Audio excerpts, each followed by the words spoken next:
Good morning बच्चों, आप सभी का स्वागत है हमारे YouTube channel the education campus में। और आज मैं लेके आऊँ बच्चों क्लास 11th और क्लास 12th का एक कॉमन सब्जेक्ट हिंदी का, ठीक है, थर्ड बुक, जिसके बुक का नाम है अभिव्यक्ति और माध्यम। यह बुक जो है बच्चों क्लास 11th के लिए और क्लास 12th दोनों के लिए ज़रूरी है। इस बुक से भी हर साल 10 नंबर का क्वेश्चन आता है, चाहे वो ऑब्जेक्टिव हो या फिर सब्जेक्टिव। कुल मिलाकर 10 नंबर का आता है, जिसमें 5 नंबर का ऑब्जेक्टिव आएगा, 5 नंबर का सब्जेक्टिव आएगा। और खासकर हिंदी जो सब्जेक्ट है, जिसमें कोर लैंग्वेज आता है और एक इलेक्टिव लैंग्वेज आता है, तो जो लोग हिंदी कोर और हिंदी इलेक्टिव का लिए हैं सब्जेक्ट, उनके लिए भी यह वीडियो जो है बड़ा ही इम्पोर्टेंट होने वाला है। ठीक है, तो चलिए शुरुआत करते हैं इस बुक का इकाई 1, जिसका नाम है जनसंचार और माध्यम। ठीक है, इसमें जो चैप्टर दिया हुआ है चैप्टर 1, उसका नाम है जनसंचार माध्यम। हालांकि ये क्लास 11 का टॉपिक है, ठीक है, इसका क्लास 11th, पर ध्यान रखें क्लास 11th के जो टॉपिक है तो क्लास 12th वाले क्या इसे नहीं पढ़ेंगे? वो भी पढ़ेंगे, क्योंकि क्लास 12th का जो टॉपिक है वो कोरिलेट किया गया है इसी के आगे से। तो आपको आगे वाला क्वेश्चन तभी समझ में आएगा जब क्लास 11th का इस टॉपिक को अच्छे से समझ लेंगे। इसलिए 11 और 12 दोनों क्लास के बच्चे इस वीडियो को जरूर देखें, क्वेश्चन आ सकता है। लेकिन 100% जो पूरी अच्छे से तैयारी करेंगे वो तैयारी करेंगे क्लास 11 वाले, ठीक है, क्योंकि ये जो चैप्टर है चैप्टर 1 वो क्लास 11 से संबंधित है, चैप्टर 2 भी क्लास 11 से संबंधित है, चैप्टर 3 और 4 क्लास 12 से संबंधित है। लेकिन क्लास 12 का जो 3 और 4 है वो कोरिलेट किया गया है 1 और 2 से, ध्यान रखिएगा इस बात को। चलिए अब तो शुरुआत करते हैं चैप्टर का। चैप्टर 1 जिसका नाम क्या दिया गया है? जनसंचार माध्यम। और जनसंचार माध्यम में किस चीज़ का टॉपिक, मतलब क्या पढ़ेंगे भाई हम लोग? तो आज हम लोग पढ़ेंगे संचार पर। संचार क्या है, संचार किसे कहते हैं, ठीक है, संचार के कौन कौन से तत्व हैं, ये दो मुख्य रूप से आज का जो है मेन टॉपिक है।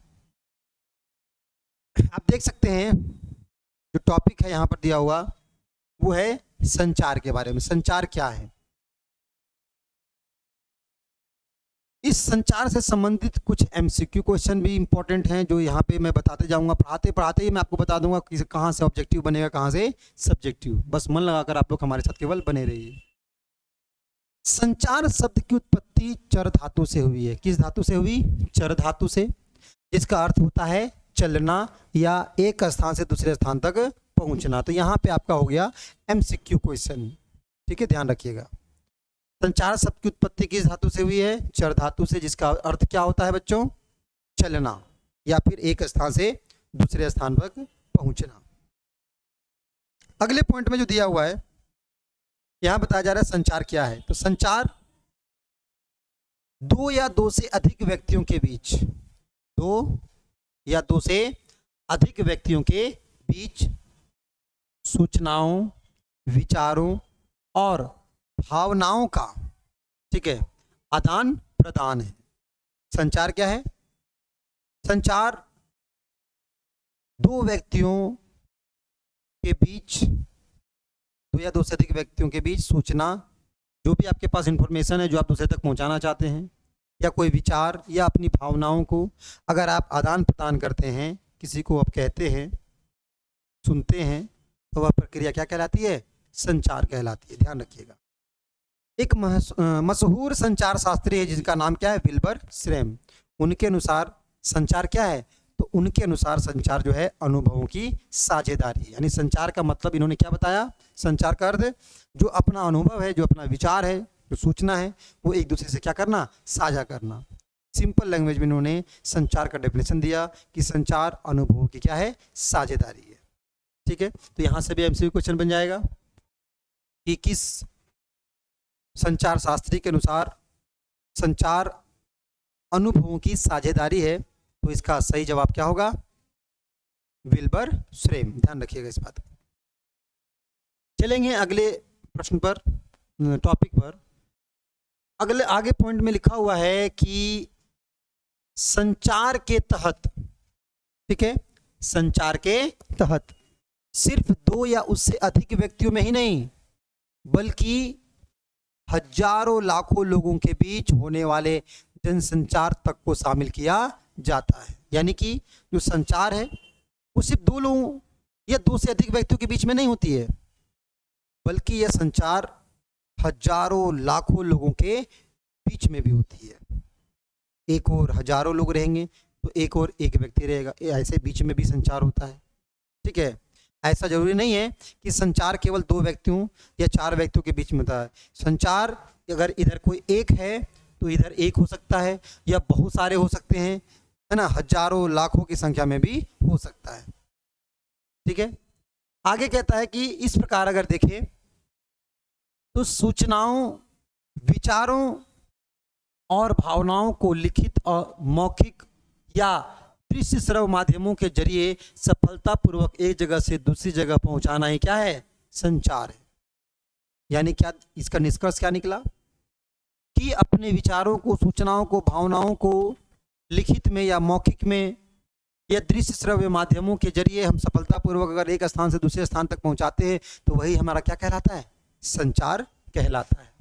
इस प्रक्रिया को अंजाम देने में मदद करने वाले जो तरीके हैं, अपने हमारी बातों को, भावनाओं को पहुंचाने या दूसरे हमारे मित्र तक पहुंचाने में जो हमारी मदद करता है, जो माध्यम, जो तरीका, उसे हम क्या कहते हैं? संचार माध्यम कहते हैं। उसे क्या कहते हैं बच्चों? संचार माध्यम कहते हैं। अतः संचार एक घटना नहीं, बल्कि एक क्या है? प्रक्रिया है। यहां से भी एमसीक्यू क्वेश्चन बन गया कि संचार क्या है? प्रक्रिया है। ठीक है, इसमें सूचना देने और सूचना पाने वालों की सक्रिय भागीदारी जरूरी होती है। दोनों की सक्रिय भागीदारी से ही संचार प्रक्रिया पूरी होती है। जब तक दोनों सक्रिय नहीं होंगे, अगर एक व्यक्ति बोल रहा है, दूसरा व्यक्ति सुन नहीं रहा, तो संचार कभी चल पाएगा? नहीं हो पाएगा। ठीक है, आगे बढ़ते। अब यहाँ पे बात आता है संचार के तत्व का। संचार के कौन कौन से तत्व है? तो यहाँ बताया जा रहा है कि संचार क्या एक प्रक्रिया है। संचार क्या एक प्रक्रिया है, और इस प्रक्रिया में कई चरण या तत्व शामिल है जो निम्न है। इसमें पहला जो हमारा है वो क्या दिया गया यहाँ पहला पे बच्चों? पहला है स्रोत या संचारक, दूसरा है कूटीकृत या एनकोडिंग, तीसरा है संदेश, चौथा है माध्यम, पांचवा है प्राप्तकर्ता, यहाँ पे होगा प्राप्तकर्ता या रिसीवर, और छठा में क्या होगा आपका? फीडबैक। तो कुल संचार प्रक्रिया में कितने चरण हैं, कितने तत्व हैं? 6 तत्व हैं। आइए एक एक करके इन सभी तत्वों का अध्ययन करेंगे। तो संचार तत्व का पहला, संचार के जो तत्व हैं उनमें से पहला तत्व कौन सा है? स्रोत या फिर संचारक। स्रोत, जहां से विचार निकलते हैं, है ना, जहां से संचार क्या हुआ? निकला, विचार निकला, तो जहां से निकला उसे स्रोत कहेंगे या संचारक कहेंगे। संचार जहां से निकला उसे क्या कहेंगे? संचारक। कहता है संचार प्रक्रिया की शुरुआत स्रोत या संचारक से होती है। जब संचारक एक उद्देश्य के साथ अपने किसी विचार, संदेश या भावना को किसी और तक पहुंचाना चाहता है तो संचार प्रक्रिया की क्या होती है? शुरुआत होती है। अगर हम अपने विचारों को, भावनाओं को कहीं और पहुंचाना चाहते हैं, किसी दूसरे व्यक्ति तक पहुंचाना चाहते हैं, तो ये संचार प्रक्रिया की शुरुआत हो जाती है। और सोचना या पहुंचाने के लिए आप तैयार हो जाने, आपके दिमाग में अगर विचार आ गया तो ये क्या कहलाएगा? संचारक कहलाएगा। यानी जो विचार आपका जहां से निकल रहा है वो वह व्यक्ति क्या होगा? संचारक होगा। ठीक है, ध्यान रखिएगा। अगर आप सोच भी लिए हैं कोई चीज तो वह क्या कहलाएगा? संचारक। दूसरा तत्व जो है यहाँ पर दिया हुआ वो है कूटीकृत। कूटीकृत या फिर एनकोडिंग। क्या है एनकोडिंग या कूटीकृत? कहते हैं एनकोडिंग संचार प्रक्रिया का दूसरा चरण या फिर तत्व है। सफल संचार के लिए यह जरूरी है कि आपका मित्र भी भाषा यानी कि कोड से क्या हो? परिचित हो। जिस कोड में, जिसमें आप अपना संदेश भेज रहे हैं, जिस कोड, जिस भाषा से आप संदेश भेज रहे हैं, जिसके पास भेज रहे हैं, यह अनिवार्य है कि जिसके पास भेज रहे हैं वह भी इस भाषा से क्या हो, परिचित हो, तभी वह संदेश आपके उस दोस्त तक पहुंच पाएगा। तीसरा जो यहाँ पे तत्व है वो दिया है संदेश। कहते हैं संचार प्रक्रिया का तीसरा चरण या तत्व कौन सा है, संदेश है। इस प्रतिक्रिया में या इस प्रक्रिया में संदेश का बहुत अधिक महत्व है। भाई देखिए, संचार में सबसे इंपॉर्टेंट क्या होता है, बातें जो हम कह रहे हैं, संदेश। संदेश का बहुत ही महत्वपूर्ण रोल है। किसी भी संचारक का सबसे प्रमुख उद्देश्य जो होता है वो होता है अपने संदेश को उसी अर्थ के साथ प्राप्तकर्ता तक पहुंचाना है ना। उसका मुख्य उद्देश्य क्या है कि उसी उद्देश्य में के लिए, यानी कहने का मतलब हुआ कि संचारक का सबसे प्रमुख उद्देश्य क्या होगा, उद्देश्य होगा कि अपने संदेश को उसी अर्थ में प्राप्तकर्ता के पास पहुंचाना जिस अर्थ में वो पहुंचाना चाहता है। ठीक है, इसका मुख्य उद्देश्य है। संदेश होना कैसे चाहिए भाई, संचार के लिए संदेश होना कैसे चाहिए, तो संदेश का स्पष्ट और सीधा होना जरूरी है। यहां से एमसीक्यू क्वेश्चन बन गया, संदेश कैसा होना चाहिए, तो स्पष्ट और सीधा होना चाहिए। अगले पॉइंट की ओर चलेंगे, जो चौथा इसका तत्व है। चौथा तत्व में दिया है माध्यम। ठीक है, माध्यम। माध्यम क्या है भाई, जरिया। जिस माध्यम के जरिए या जिसकी मदद से हम अपने संचार को दूसरे व्यक्ति तक पहुंचाते हैं। कहता है संदेश को किसी माध्यम के जरिए प्राप्तकर्ता तक पहुंचाना होता है। जैसे कि अगर बात करें तो कुछ प्राकृतिक माध्यम भी है, जैसे कि ध्वनि है, वायु है, प्रकाश है। प्रकाश के माध्यम से भी अपने विचारों को प्रकट करते हैं,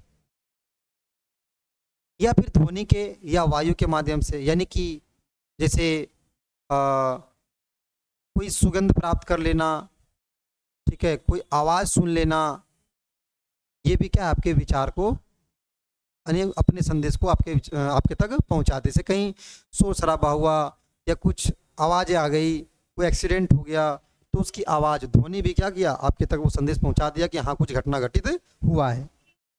इसके अलावा जो मेन है, जो अक्सर पूछे जाते हैं, वो है टेलीफोन, समाचार पत्र, रेडियो, टेलीविज़न, इंटरनेट, स्पर्श और फिल्म आदि विभिन्न माध्यमों के जरिए भी संदेश प्राप्तकर्ता तक पहुंचाया जाता है।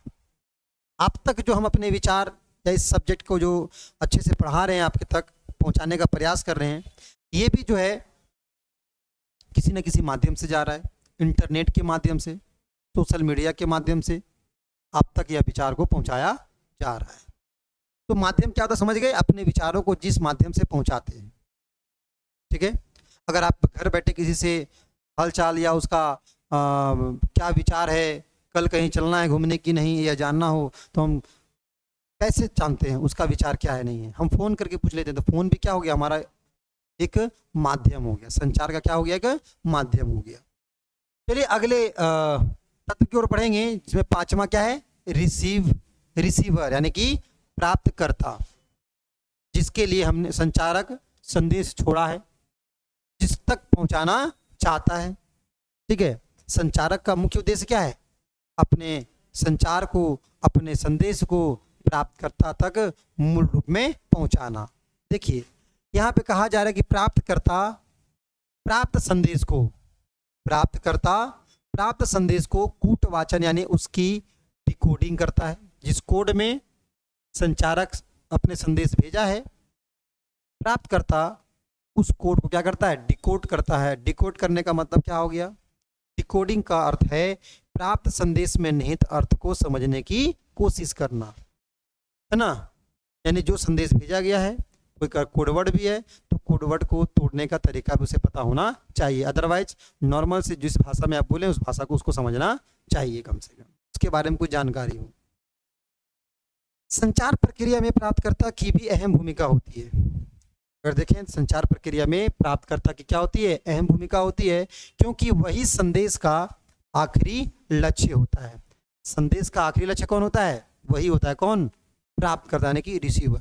प्राप्तकर्ता कोई भी हो सकता है, वह या तो कोई एक व्यक्ति हो सकता है, या फिर वो कोई समूह हो सकता है, ठीक है, या विशाल जन समूह भी हो सकता है। प्राप्तकर्ता को जब संदेश मिलता है तो वह उसके मुताबिक अपनी प्रतिक्रिया भी क्या करता है, व्यक्त करता है। वह प्रतिक्रिया सकारात्मक या नकारात्मक भी हो सकती है। अब जैसे कि रिसीवर, कोई संचारक, कोई व्यक्ति कोई भी चीज़ या कोई भी संदेश अपने मित्र के पास पहुंचाया। जैसे मान के चलो कोई व्यक्ति किसी से कुछ पैसे या पेन या कॉपी मांग ले, तो अगर उसके पास नहीं है तो उसने सोचा कि भाई मुझे किसी से मांगना चाहिए, यानी संचार की प्रक्रिया सोचने से क्या हो गया, शुरू हो गया। दूसरा, उसको जब कहेगा, एनकोडिंग करेगा, यानी उस मांगने की प्रक्रिया को भाषा में जब कन्वर्ट करेगा तो एनकोडिंग हो गया। तीसरा, संदेश कि भाई आपके पास एक पेन है क्या, तो ये अब संदेश दे दिया, जो अच्छे से वो समझ गया, उस कोड को डिकोड कर लिया। माध्यम क्या हुआ, तो ध्वनि का माध्यम हुआ, वायु का प्रयोग कर लिए। अगर दूर बैठा है तो कोई सामान को डिमांड कर रहे हैं, मांग रहे हैं, तो मोबाइल का इस्तेमाल कर लिए, इंटरनेट का इस्तेमाल कर लिया, व्हाट्सएप का इस्तेमाल कर लिए, माध्यम हो गया। और उसके बाद क्या होता है, प्राप्तकर्ता अगर उसके पास पहुंच गया तो या तो आपका जो संदेश जहाँ पे पहुंचा जो प्राप्त करता है, या तो एक व्यक्ति होगा या पूरा ग्रुप होगा, यानी समूह होगा, या फिर बहुत बड़ा एक हजारों लाखों की संख्या में कोई व्यक्ति जन समूह होंगे। तो प्राप्तकर्ता कोई भी हो सकता है। लेकिन ध्यान रहे, संदेश जब प्राप्तकर्ता तक पहुंचता है तो उसके द्वारा एक प्रतिक्रिया आती है। ठीक है, क्या आती है, प्रतिक्रिया, यानी कि जवाब। ये जवाब सकारात्मक भी हो सकता है और नकारात्मक भी हो सकता है, यानी या तो वो हाँ में कहेगा या फिर वो ना में कहेगा। ठीक है, तो प्राप्तकर्ता को जब संदेश प्राप्त होता है तो फिर वो क्या करता है, एक प्रतिक्रिया देता है। ये प्रतिक्रिया सकारात्मक भी हो सकती है और नकारात्मक भी हो सकती है। अगला जो यहाँ पे तत्व है वो है आपका फीडबैक। फीडबैक क्या होता है, देखिए, संचार प्रक्रिया में प्राप्तकर्ता की प्रतिक्रिया, जो कोई भी प्राप्तकर्ता है, रिसीवर है, संचार को प्राप्त कर लिया, संदेश को अपने पास समझ लिया, तो फिर क्या करता है, वो उसको प्रतिक्रिया देता है, और उसी प्रतिक्रिया को क्या कहते हैं हम लोग, फीडबैक कहते हैं। ठीक है, तो सवाल पूछ सकता है, संचार प्रक्रिया में प्राप्तकर्ता की प्रतिक्रिया क्या कहलाती है, इसका सही जवाब होगा फीडबैक कहलाती है। क्या कहलाती है बच्चों, फीडबैक। संचार प्रक्रिया की सफलता में फीडबैक की अहम भूमिका होती है। संचार प्रक्रिया की सफलता में फीडबैक की क्या होती है, अहम भूमिका होती है। फीडबैक से ही पता चलता है कि संचार प्रक्रिया में कहीं कोई बाधा तो नहीं आई। इसके अलावा फीडबैक से यह भी पता चलता है, इसके अलावा फीडबैक से हमें यह भी पता चलता है, क्या पता चलता है, कि संचारक ने जिस अर्थ के साथ संदेश भेजा था वह उसी अर्थ में प्राप्तकर्ता को मिला है या फिर नहीं मिला। इस फीडबैक के अनुसार ही संचारक अपने संदेश में सुधार करता है और इस तरह संचार की प्रक्रिया क्या होती है, आगे बढ़ती है। यानी ध्यान रखें, छठा जो तत्व है बहुत ही इंपॉर्टेंट है, क्योंकि जब प्राप्तकर्ता को कोई संदेश मिलता है तो उसकी प्रतिक्रिया देते हैं, और उसकी प्रतिक्रिया क्या कहलाती है, फीडबैक। और फीडबैक जब देता है तो हमें पता चलता है कि हमारा जो दिया हुआ संदेश है उसके पास सही से पहुंचा या फिर नहीं। अगर संदेश सही से पहुंच गया तो उसी के अनुरूप फीडबैक मिलेगा, और नहीं पहुंचा तो उसके अनुरूप फीडबैक नहीं पहुंचेगा। ठीक है, अब आगे यहाँ पे क्या कहा जा रहा है, ये तो 6 पॉइंट कंप्लीट हो गया। अगला टॉपिक है यहाँ पर दिया हुआ संचार की बाधाएं। देखिए, कई बार क्या होता है कि संचार की प्रक्रिया में कुछ बाधाएं उत्पन्न होती है, तो यहाँ जानेंगे हम लोग कि संचार की प्रक्रिया में बाधा पहुंचाने वाला कौन है। कहता है जो बाधा पहुंचा रही है वो कौन सा है, शोर, है ना। संचार की बाधाएं के रूप में हम किसे में क्या लिखेंगे, शोर। संचार को बाधा पहुंचाने वाला तत्व कौन सा, शोर है, जिसको हम इंग्लिश में कहते हैं नॉइज। ठीक है, वास्तविक जीवन में संचार प्रक्रिया इतनी सुचारू रूप से नहीं चलती है, आपको कहीं ना कहीं नॉइज यानी शोर का सामना करना पड़ता है। उसमें कई बाधाएं भी आती है, संचार की प्रक्रिया में कई सारी बाधाएं आती है, और इन्हीं बाधाओं को हम क्या कहते हैं, शोर या फिर नॉइज कहते हैं। इन्हीं बाधाओं को हम शोर या फिर नॉइज कहते हैं। संचार की प्रक्रिया को शोर से बाधा पहुंचती है। संचार की जो प्रक्रिया है उस प्रक्रिया को किससे बाधा पहुंचती है, शोर से बाधा पहुंचती है। यह शोर किसी भी किस्म का हो सकता है, यह मानसिक से लेकर तकनीकी और भौतिक शोर भी हो सकता है। यदि आपसे कोई कुछ कह रहा है और आपका ध्यान कहीं और लगा हुआ है तो हमारा जो संदेश है वो भी आपके तक पहुंच नहीं पाएगा, है ना। पहुंच भी जाएगा तो आप उसका फीडबैक सही से नहीं दे पाएंगे। क्यों? क्योंकि एक बाधा बनकर, एक बैरियर बनकर हमारी संचार प्रक्रिया में खड़ा है, और वो है मानसिक शोर। और मानसिक शोर के अलावा बहुत से ऐसे होते हैं जिसे हम भौतिक और तकनीकी शोर भी कहते हैं। जैसे कभी बातचीत करें, आस पड़ोस में बहुत ज़्यादा शोर शराबा हो तो गुस्सा भी आते हैं, ए जरा हल्ला मत करो, क्योंकि हल्ला, शोर होने से हमारी बात उसके कानों तक नहीं पहुंचती और हमारी बात को अच्छे से नहीं सुनाई देता है, तो हाँ ना क्या ए ऊ करता रहता है। समझ गए? तो संचार प्रक्रिया में बाधा कौन पहुंचाती है? शोर। कहता है शोर के कारण संदेश अपने मूल रूप में प्राप्तकर्ता तक नहीं पहुंच पाता, और सफल संचार के लिए संचार प्रक्रिया से शोर को हटाना या कम करना क्या है? बहुत ही जरूरी है। अदरवाइज संचार कभी सफल नहीं हो सकता। तो आज का जो टॉपिक था संचार, संचार के तत्व और संचार की बाधाएं, ये आज का वीडियो यहाँ पर हुआ समाप्त। हमारा कंटेंट कैसा लगा आप हमें कमेंट करके फीडबैक जरूर दें, क्योंकि यहाँ से मैं भी एक संचार की प्रक्रिया से गुजर रहा हूँ। मैं भी अपने विचारों को या इसमें बुक में जो कंटेंट दिया हुआ है इसको मैं आपके तक पहुँचाने का प्रयास कर रहा हूँ। और आपको हमारा कंटेंट, हमारा संदेश कैसा लगा, इसे आप फीडबैक के माध्यम से प्रतिक्रिया देकर हमें ज़रूर बताएं, अच्छा लगा या बुरा लगा, ताकि हमें भी थोड़ा सा मोटिवेशन मिले और बेहतरीन तरीके से वीडियो बनाए और कंटेंट को और इजी करके आपके तक पहुंचाएं। ठीक है? अगर आप हमारे यूट्यूब चैनल पर नए हैं तो हमारे चैनल को सब्सक्राइब जरूर कर लें, साथ ही साथ बेल आइकन को जरूर दबा लें, ताकि आने वाले वीडियो का नोटिफिकेशन आपको मिलता रहे। और अगर आपके कोई आस पड़ोस या दोस्त भाई बहन हैं तो इस वीडियो को ज़्यादा से ज़्यादा शेयर करें, ताकि उन लोगों की भी एग्ज़ाम की तैयारी अच्छे से हो सके। मिलेंगे नेक्स्ट वीडियो में एक नए टॉपिक के साथ, तब तक मन लगाकर पढ़ते रहिए।